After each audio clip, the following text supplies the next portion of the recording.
What a special week to be here to join all of you. A few things have happened. Not sure if you caught it in the news.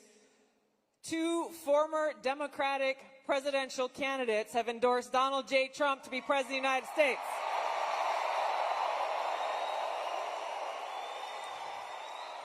You might have heard of a guy named Bobby Kennedy Jr. And I was really proud to stand with President Trump just this past Monday to announce my endorsement and support for him in front of thousands of my National Guard soldiers and airmen, fellow soldiers and airmen.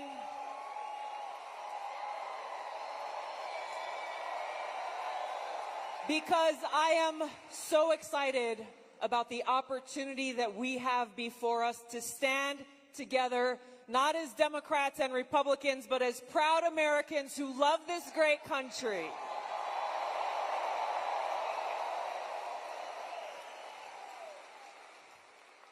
There's a lot of work to be done. The stakes could not be higher than they are right now.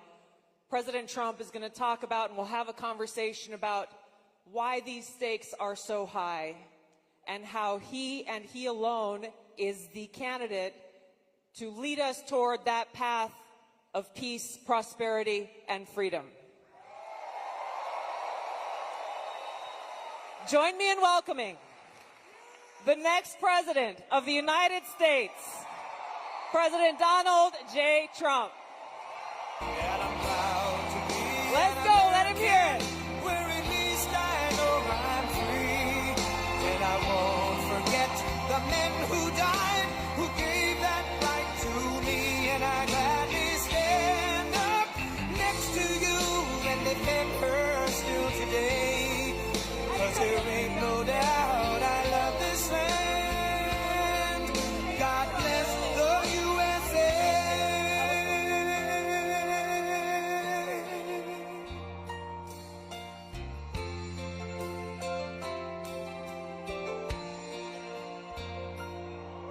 From the lakes of Minnesota to the hills of Tennessee, across the plains of Texas, from sea to shining sea, from Detroit down to Houston and New York to LA, where there's pride in every American heart, and it's time we stand and say that I'm proud to be an American, where at least I know I'm free, and I won't forget the men who died, who gave that right to me, and I gladly stand up next to you and defend her still today, 'cause there ain't no doubt I love this land. God bless the USA.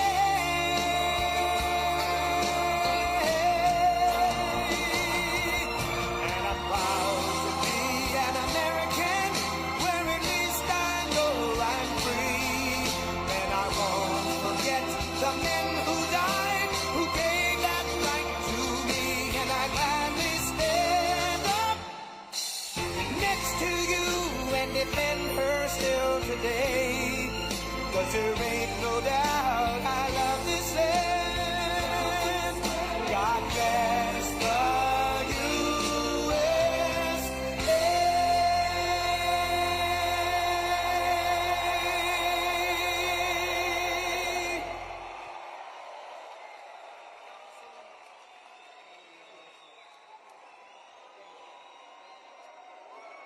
Thank you. USA, USA. USA.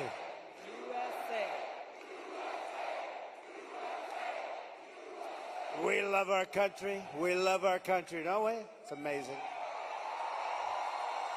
And it's a great country, but we have to take it back because our country's not feeling so well nowadays, and we're going to bring it back, and we're going to make it healthy and beautiful and better than ever. And it's really, this is some crowd, and you can duplicate the crowd outside.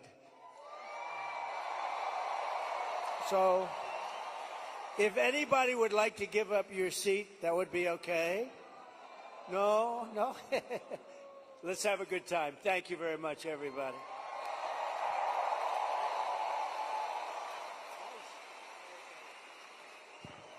That song gets me fired up every It's time. so great. Lee Greenwood is so great.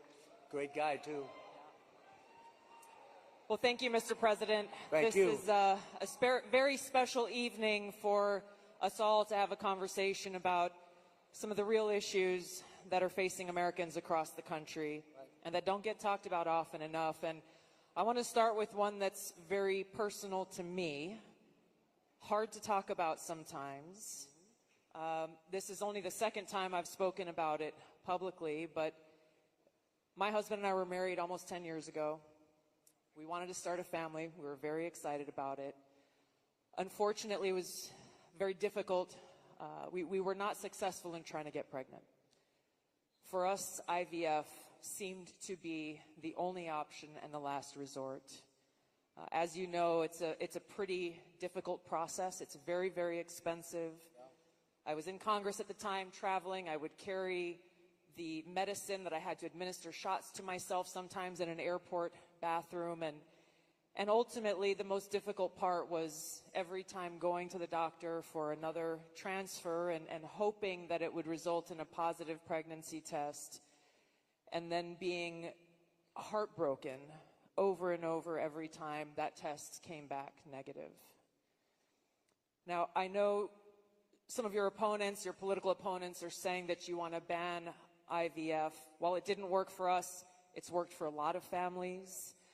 And I just know that there are women and couples in this crowd, or those who are watching here tonight, who may be going through this same struggle and are concerned about being able to have this option, either because they might not be able to afford it, or they're concerned that it just may not be available. And I'd love for you to talk to them about how they should feel.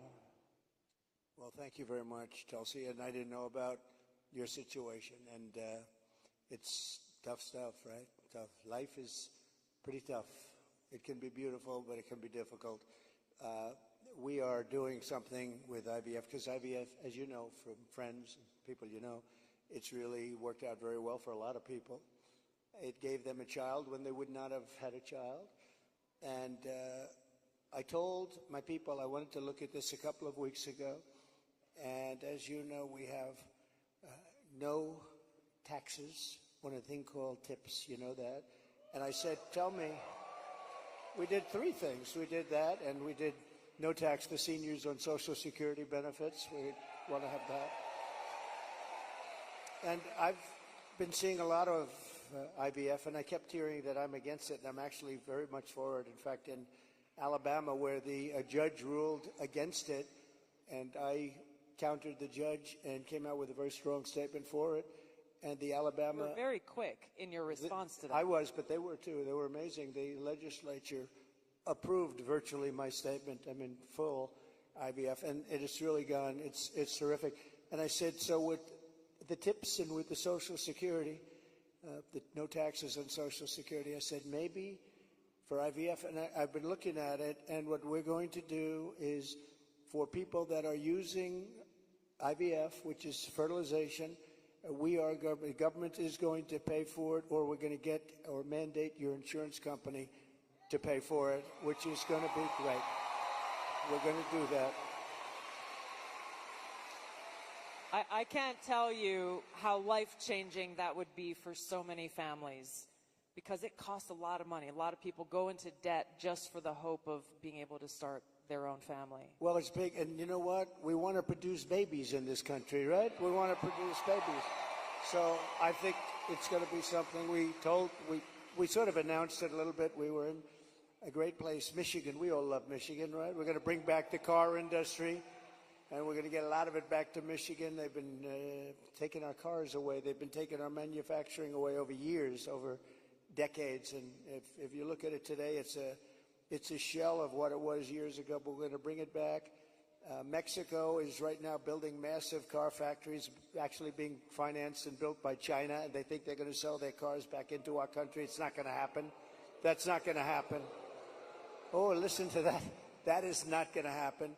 But so many things have gone wrong in the car industry. The union leadership has been horrible. I think I'm going to win by 85%, the union, but because we're bringing it back. And we're going to have electric cars, but we're going to have gasoline-powered cars, and we're going to have hybrids. We're going to have every kind of car. We're not going with just that. But I just felt that it would be a good place to announce it, and we did sort of the announcement there a little bit, and now we do the big announcement tonight in front of all of these television stations, all of the fake news, the fake, they're all over the place. They're all over the place. I don't know what's going on. We don't even know, I was saying, because we're doing this, and I finished, and I figured I was going to come here, and we're going to make a speech. I had a speech all set for you. I was ready. They said, sir, you're actually doing a town hall. I said, oh, nobody told me that. I said, who's doing it? They said, Tulsi. I said, well, that's at least good news. I've been a fan of hers for a long time, I have to tell you. So I didn't even know.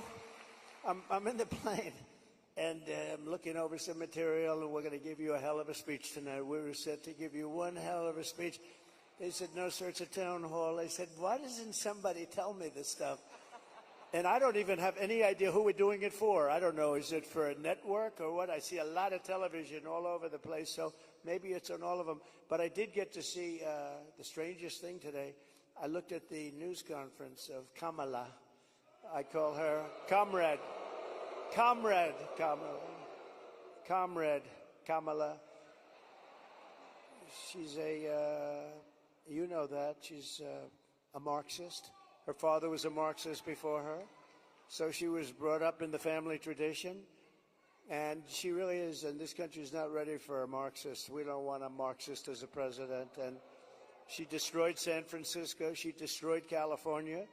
And we're not going to let it destroy our country. I'll tell you, it's not going to happen. So, but just to finish, so for some reason she doesn't want to talk to anybody. So she's either not the smartest light in the ceiling. I'm trying to be nice here. I want to be. They say, be nice, sir, be nice. It's hard to be nice when somebody is destroying your country and wants to destroy your country. It's hard to be like nice. But she is, she was a terrible vice president. She was a terrible border czar, worst in history probably, not just in this country. But the border, millions and millions of people, I say 20 million plus, have poured through the border during their term. I had the safest border in the history of our country. They have the most unsafe border in the history of the world. And they're coming through. And many of them are from prisons and jails. There's a slight difference, as you know, prisons and jails. Many are from mental institutions and insane asylums. And many are terrorists. And they're pouring into our country at a level. I don't know if you saw the news today, Tulsi. They had a group of, a lot of them, Venezuelan people with lots of machine guns taking over a building someplace. I'm looking, I'm saying, where is that? They went in and they took over a building. This is just the beginning. They're taking their criminals from all over the world, not just South America, not just Venezuela, which you've been reading about. All over the world, they're taking their criminals and they're dumping them into the United States. Kamala is allowing it to happen. And they actually want to give them papers. They want to make them citizens, and they want to give them your Social Security. They want to give them your Medicare. And your Social Security will collapse under her. I'm the one that's going to protect the Social Security. But they're coming. I will totally protect, as I did for 4 years. And there was no age increase. There was no anything. We're going to protect. They destroy you with inflation, and then they want to destroy your Social Security. It's not going to happen. But this is going to be the most important election in the history of our country. So I just want to say that it's an honor to be with you tonight. It's a forum that's very different because I have no idea who the hell is broadcasting it. But all we'll do is we'll talk because we're friends. I love this state. I gave them Marinette. We gave them a very big, Tulsi, we have a ship contract. And as you know, we gave Marinette yards, but we gave them a tremendous contract. They wanted it all over the country. I said, we're going to get it for Wisconsin, and it's a big one. and they're doing a great job, I understand. So we got that, and we're going to have a good time tonight. So let's go. Mr. President, you talked about immigration. We actually have Amber here who's quite concerned about that, and she's got a question for you.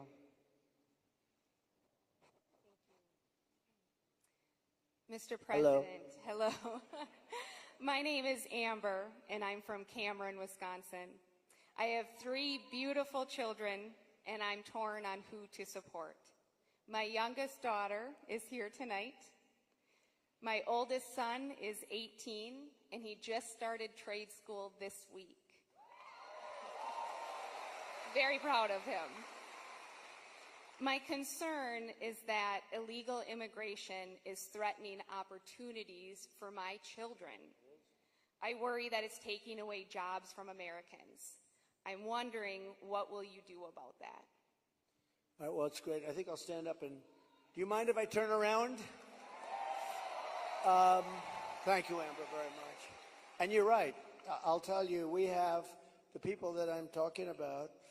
They're pouring in at levels never seen before. They're coming in by millions and millions, and a lot of them are taking the jobs for the black population, the Hispanic population, and unions are going to be very badly affected because, and I was talking to some of the union heads who I actually do get along with, but they're very concerned about it because the jobs that are, the people that are coming in are just taken, and it's going to start with the black population. African Americans are losing their jobs, and I don't know if you heard the latest statistic that of the jobs that these people created, which is very little, every single job was taken, about 107% was taken by illegal immigrants.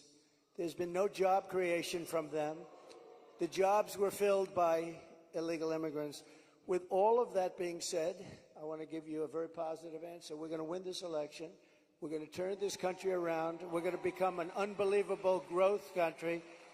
And your boy is going to have the greatest job. And you want to have a lot of choice with jobs. You know, you want them to go up and they get up and they, it's hard to believe I have that the way I get treated. But I look forward to every day because we're going to make America great again. So I really do. I look forward to it. That's right.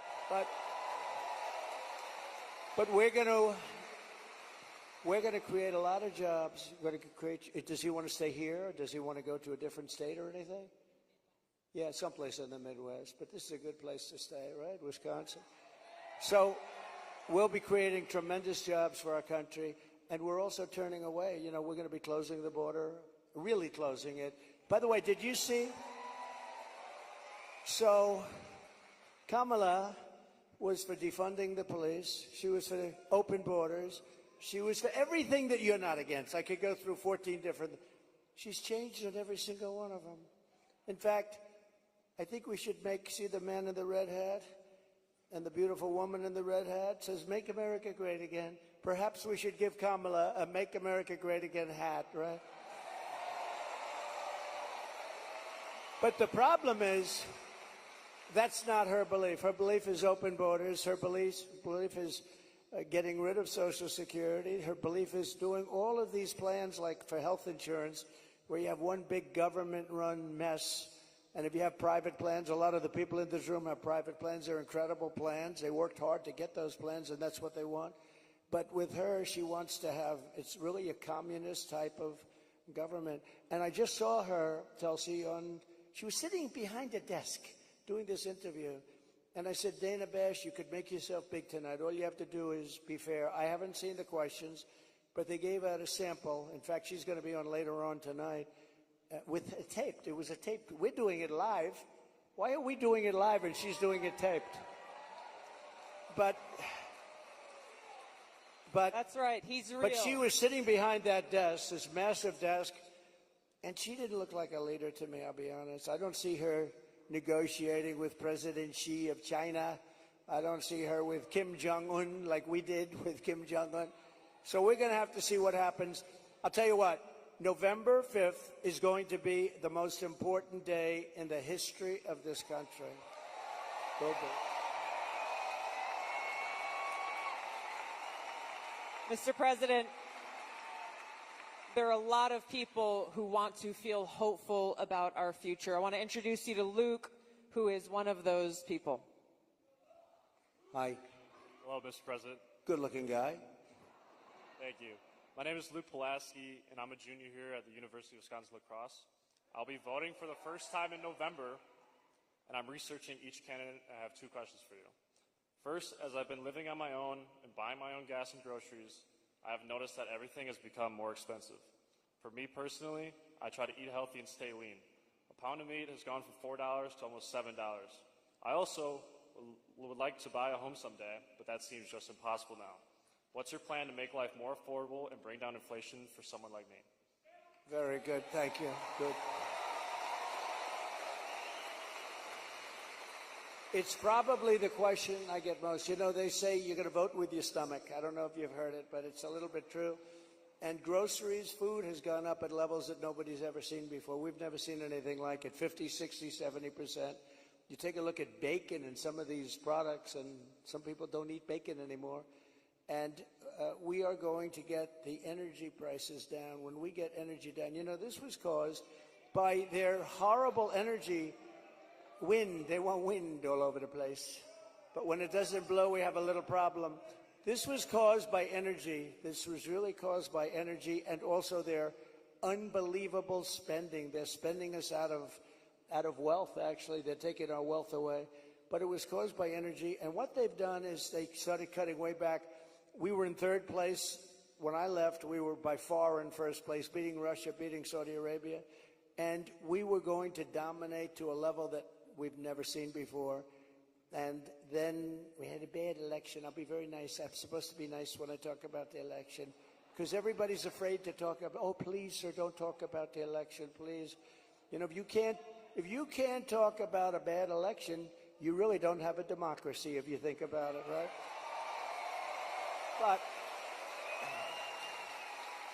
But what they did, Tulsi, is they took back the oil production.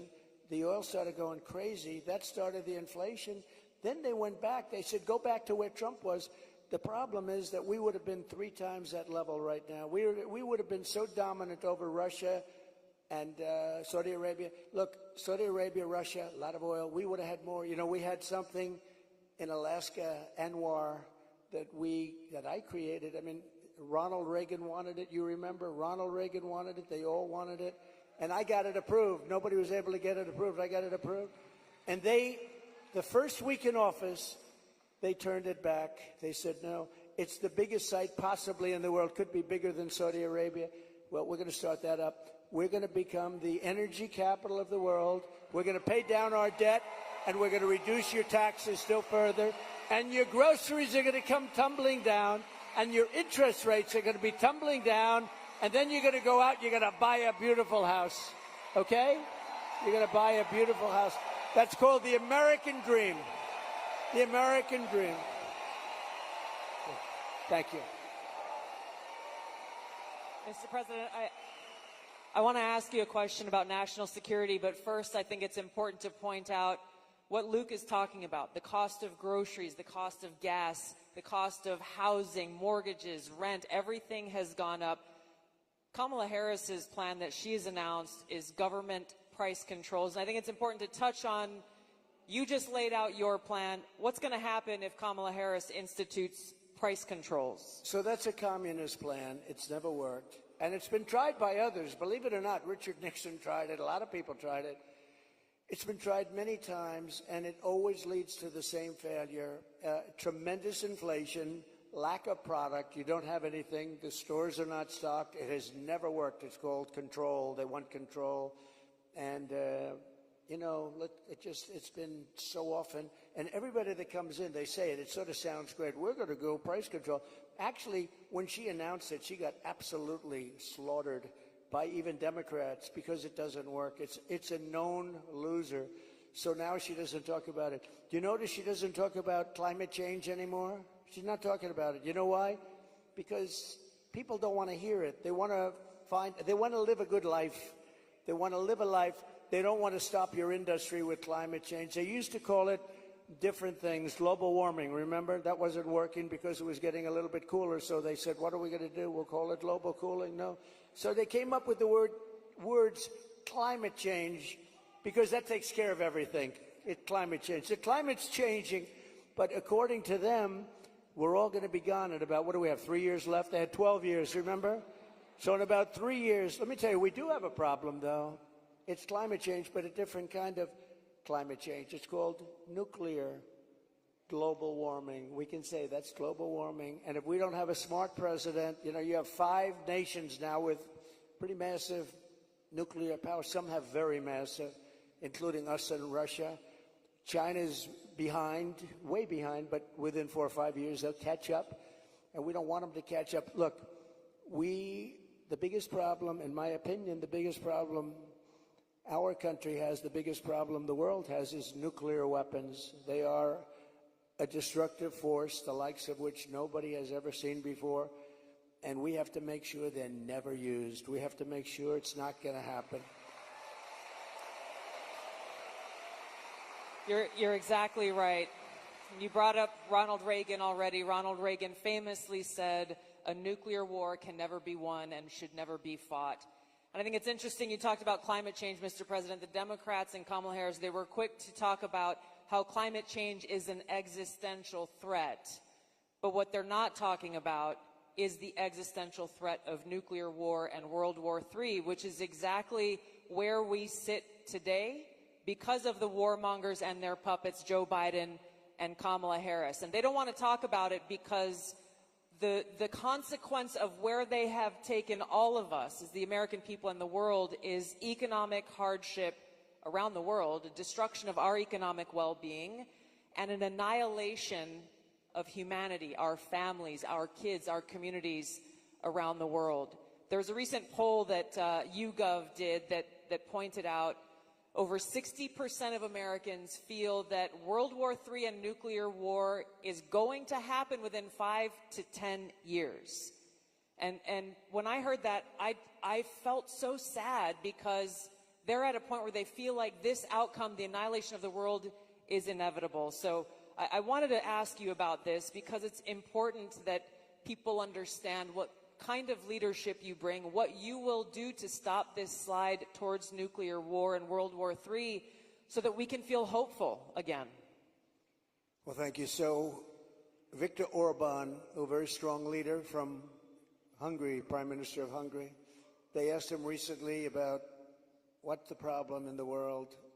A few years ago, during my term, we had we didn't have Israel being attacked. We didn't have Russia attacking Ukraine. And they asked him, why is it so bad now? The Middle East is on fire. So many places are on fire, and there are plenty places that could very well and very quickly catch on. What's the problem? He said, you have to bring Trump back as president of the United States. You will have no problem. He single-handedly kept things, and it's true. And I could do it with telephone calls by being smart. But literally, he said, you have to bring Trump back. Now, he used a term I wouldn't use. He said everybody was afraid of Trump. You know who was afraid of Trump? They said China was afraid of Trump. Russia was afraid of Trump. They were all, and I don't want to say that. I will say this. They respected me and they respected our nation. They don't respect our nation anymore. They don't respect our nation anymore.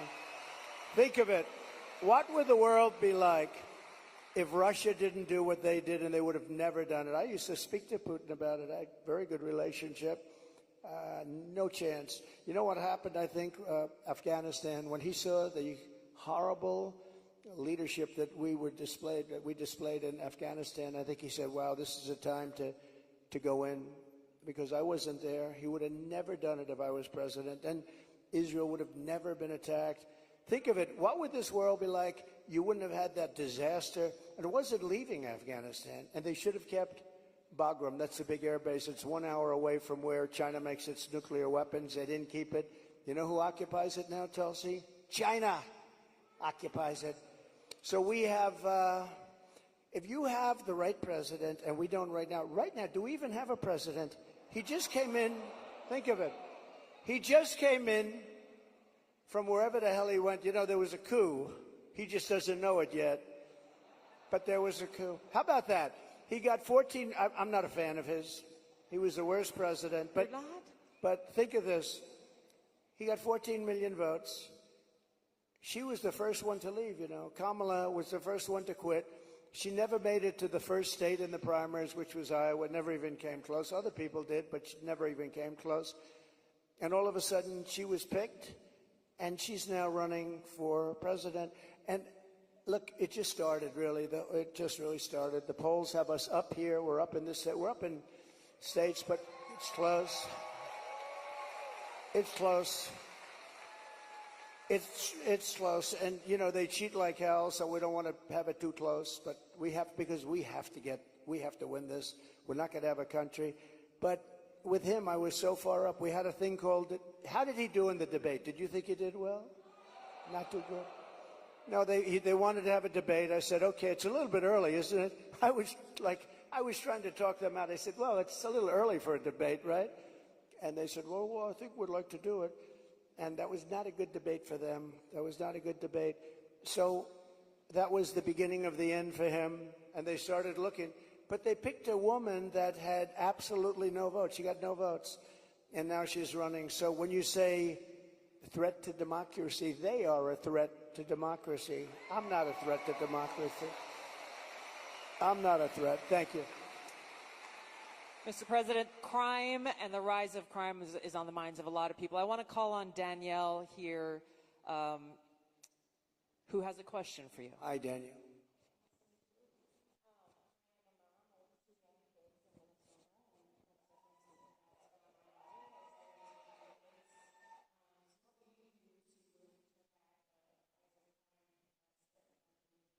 Well, you need, and you get a lot of those questions from Minnesota. But you get a lot of those questions because Minnesota, I mean, they picked this guy.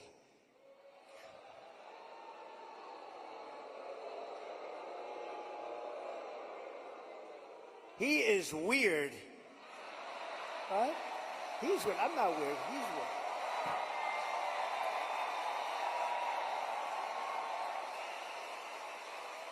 No, he's a weird guy. He's a weird dude.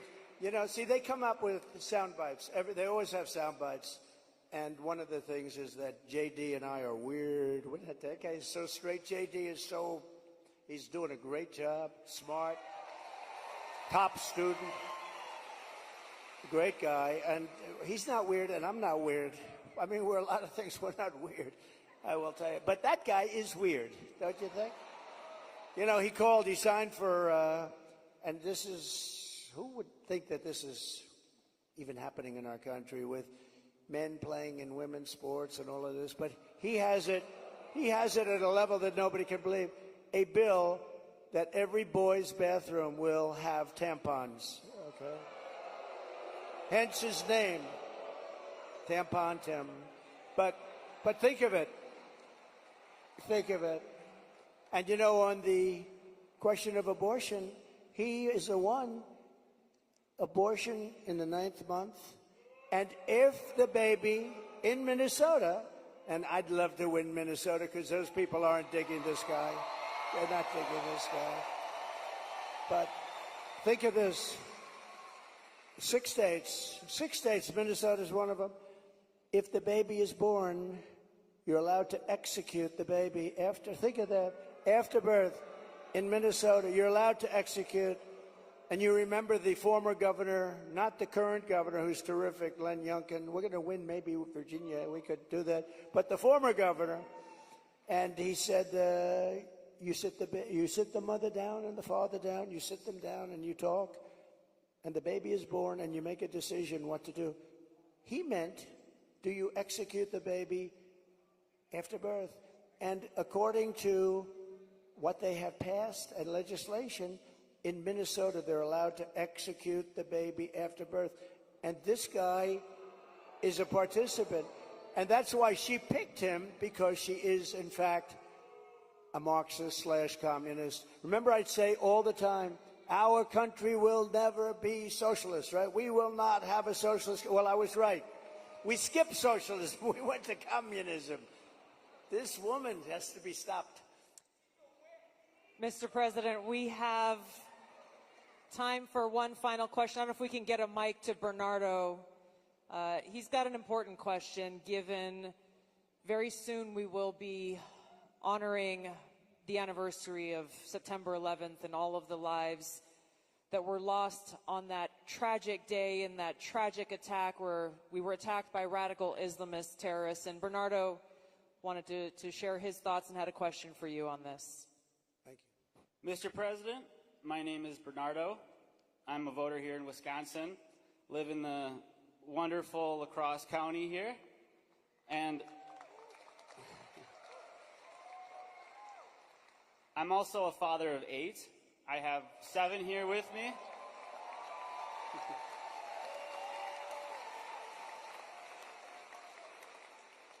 And it's the anniversary of 9/11 is coming up.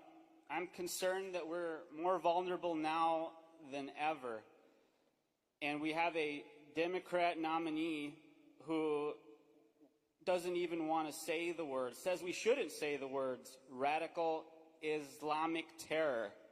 How are we going to protect America from a terrorist attack?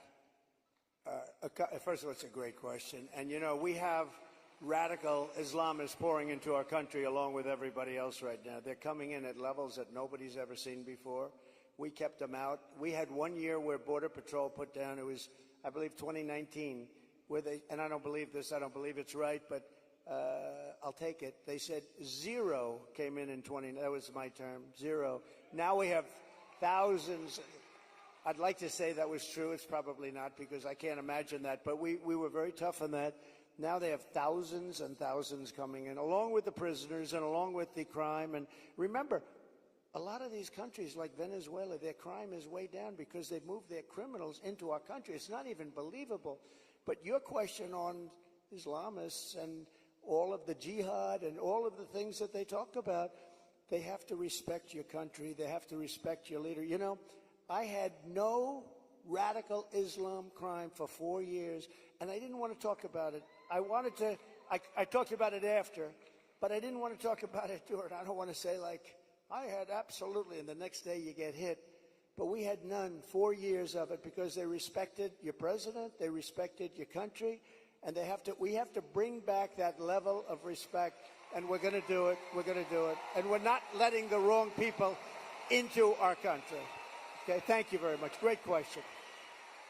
Thank you, Mr. President. I know you have run out of time here, but thank you for having this conversation with the people of Wisconsin and people across the country who are watching and concerned about these very same issues. Thank you, Mr. President. Thank you everyone, much for being here. Thank you, everybody. Vote. Vote. Thank you, everybody, very much.